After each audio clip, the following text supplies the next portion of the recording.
said he was up at the hospital, so I was in there by myself. And I was awake, I wasn't dreaming, and he came to me and patted me on both shoulders. And the minute I laid back down, the phone rang, and it was Mary. She was crying, and I said, what's the matter? And she said, Uncle Tommy just died. I was like, oh my God, he was just here. And my grandmother did the same thing.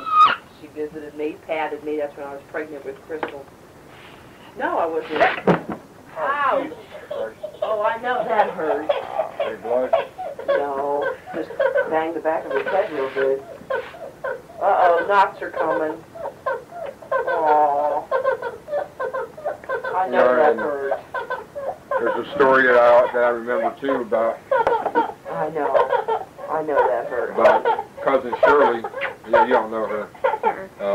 North Carolina. Okay. Her second husband, his name was Edward. He was over in Vietnam. I know that scared you. And he got hit by a grenade. Yes, it did. In the Viet Cong. Scared you. It blew him apart. The only thing that was left of him was his leg.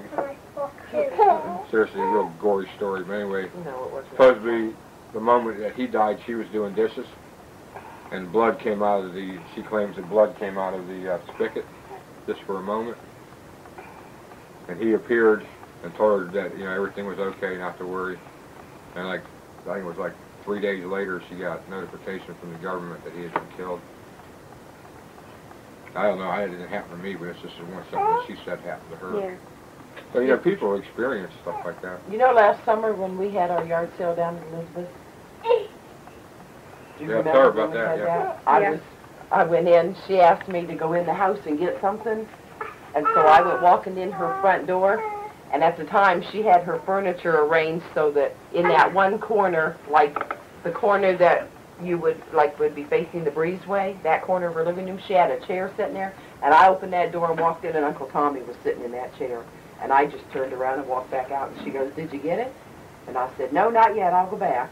I said, I forgot while I was in there. She told me she come out, she was white. I just said, I forgot all about it, so I started pretending like I was doing something. I said, I'll go get it in a few minutes, and I waited for a little bit, and I walked back in, and I walked in real slow, not trying to do one of these, and there wasn't nobody in the chair. So I hurried. I ran in and got whatever I was getting and ran back out. And I never told her he was sitting in her living room. He was sitting in her living room. She made me tell Erna when we were down there for the funeral that he had come to me, and then Erna started crying, and I said, listen, why'd you make me tell her that? And she said, tell Erna what happened to you, and I said, no, I don't think because that was like the night of the funeral, Yeah. and I said, I don't think I should, and she said, yes, tell her, because she'll be happy to hear it. So I told her, and then she stood there crying. It's not one for tact anyway. Yeah. When that person came to see me in the hospital, I'm just assuming that it was Uncle Tommy because, like I said, I couldn't, he looked like a doctor to me.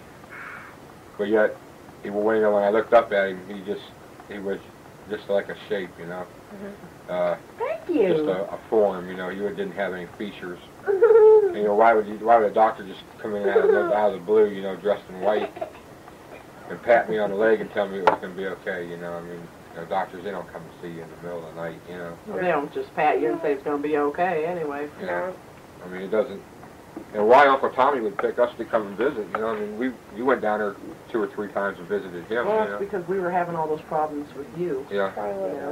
He wanted to reassure us that it was going to be all right. I don't know. He did come to me. Something happened that just vanished. Oh, yeah, a lot of things happen. But I really do think we got a little bit of a gypsy in us or something. Oh, I always say that.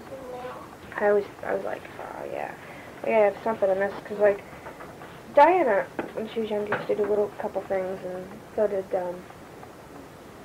my mom and Diana, Diana would be upstairs and my mom would be downstairs, and Diana would come downstairs, what do you want? And I was like, what? And she goes, well, didn't you call me? And I was like, no. She goes, she was getting ready to call her for dinner.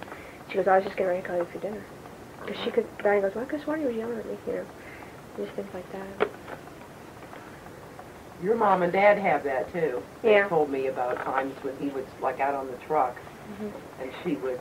She wouldn't be able to sleep because she hears this loud noise. Yeah. My dad couldn't sleep because he just saw his truck beside him. Yeah. Yeah. I kind of have it with only this friend of mine though. Like if she's talking sometimes, I can picture what she's talking about. Because one time she was talking about, she was like, oh yeah, I went to lunch today with this old boyfriend of hers. I think his name was Matt or something. I don't even remember his name. And I'd never met him because she went to Kent Roosevelt and I went to Ravenna. I never met him. I've never seen him or anything. I go, oh, really? And she goes, yeah. And all of a sudden I got this picture in my mind. I still have it now. And I go, well, does he have a white car? And she goes, yeah. And I described the car. I even told her there was a scratch about a foot long on the passenger side. I told her what the bumper sticker said, you know, and she's like, oh my God, it's his car. And I didn't even, but sometimes that, only with her though, like if she's telling me something, or we're even talking on the phone, and I could picture what she's talking about, but no one else.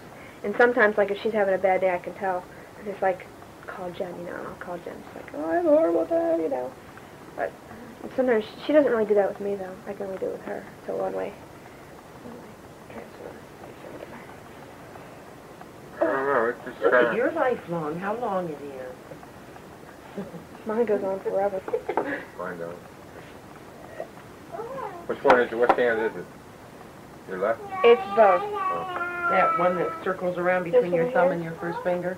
Yeah. Mine does too. Mine goes all the way around. Goes all the way over to my knuckle. Where? Well, show me. Right here? Mine's real short. Right there? That one right there. Uh, Yours breaks. So you died and came back. Hers does too. Hers goes like right here. Well, both of mine do. Oh, that one don't. It has a break in it. Yeah. What is that? That's one would die right there? Oh, Mine- no. You've lived longer than that already. Mine goes all the way around. Yeah, mine does too. Goes over Maybe here. 100 That years was- old. Yep. I mean, From my wrist all the way. There's no breaks in it, so I could guess I'm you not get, going to die could you and get come dressed back. and go get the mail, Mm-hmm. please? Please, just put some pants on or something. But, I don't know. It's just, I want to go too. is that okay? Yeah. It'll probably get a bump on it. He hit it hard. That's just wild how stuff happens. You know, like I say, as far as me, I've experienced stuff most of my Way around life. here, that means you're going to live to be real old. You're going to be an And, old grandma going.